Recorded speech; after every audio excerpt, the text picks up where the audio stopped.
پر کچھ ایسے تصویر کامل خطے ہیں جنہیں زمین پر جنت کہا جاتا ہے، جیسے بحر ہند کے بیچوں بیچ مرجان کی چٹانوں سے بنے جزائر پر واقع خطہ مالدیپ۔ ایک ایسا خطہ زمین جسے مشہور تاجر مارکو پولو نے فلاور آف دا انڈیز کہا، جسے عظیم مسلم سیاح ابن بطوطہ نے دنیا کے عجائب میں سے ایک عجوبہ قرار دیا۔ مالدیپ بحر ہند میں سری لنکا کے جنوب میں تقریباً 700 کلومیٹر دور 1192 چھوٹے جزائر پر مشتمل مسلم ملک ہے، جہاں کی 100% مسلمان آبادی تقریباً 5,40,000 نفوس پر مشتمل ہے۔ ملک کا دارالحکومت مالے ہے، جہاں ملک کی 80% آبادی رہائش پذیر ہے۔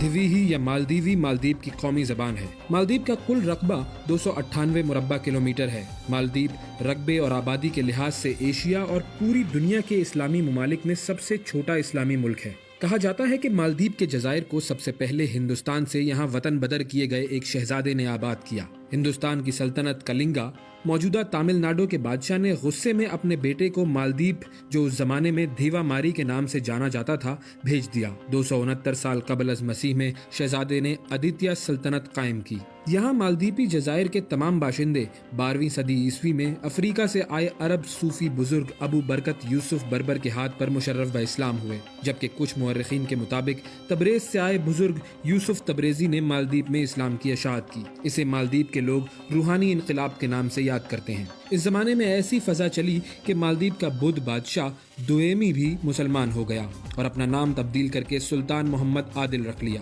ہکورو ماسک یا اولڈ فرائیڈے ماسک مالدیپ کی قدیم مساجد میں سے ایک ہے، جو 1656 میں تعمیر کی گئی۔ اس کے پاس ہی ابو برکت یوسف بربری کا مزار ہے۔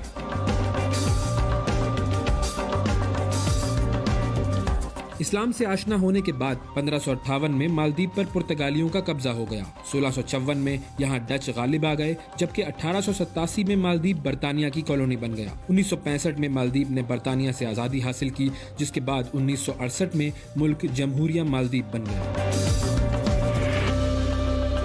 پاکستان اور مالدیپ کے قریبی دوستانہ تعلقات ہیں۔ مالدیپ کی پارلیمنٹ کی عمارت دی پیپلز مجلس پاکستان نے بطور تحفہ تعمیر کی تھی، جس کا افتتاح 1 اگست 1998 میں اس وقت کے پاکستانی وزیر اعظم محمد نواز شریف کی موجودگی میں کیا گیا۔ مالدیپ میں صدارتی نظام حکومت ہے اور ابراہیم محمد صالح ملک کے موجودہ صدر ہیں۔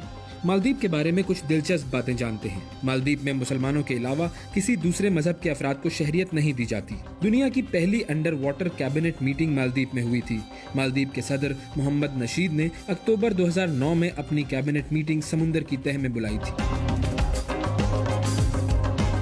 مالدیپ کی زمین دنیا میں سب سے زیادہ ہموار اور اس کی سطح دنیا کے تمام ممالک میں سب سے نیچے ہے، جو سطح سمندر سے اوسط صرف 1.5 میٹر بلند ہے۔ مالدیپ میں شرح خواندگی جنوبی ایشیا کے تمام ممالک میں سب سے زیادہ 99.3% ہے۔ رمضان کی آمد پر مالدیپ میں خصوصی جشن محفن منایا جاتا ہے۔ روزہ رکھنے سے قبل تمام جزائر کے لوگ ایک ہی جزیرے پر اکٹھے ہوتے ہیں۔ ہر کوئی اپنے گھر سے کھانا اور جوسز لے کر آتا ہے، جو تمام لوگ اکٹھے مل کر ساحل سمندر پر کھاتے ہیں۔ فوام اللہ جزیرے کا ساحل محفن کے لیے مشہور ہے۔ اس سال یہ جزیرہ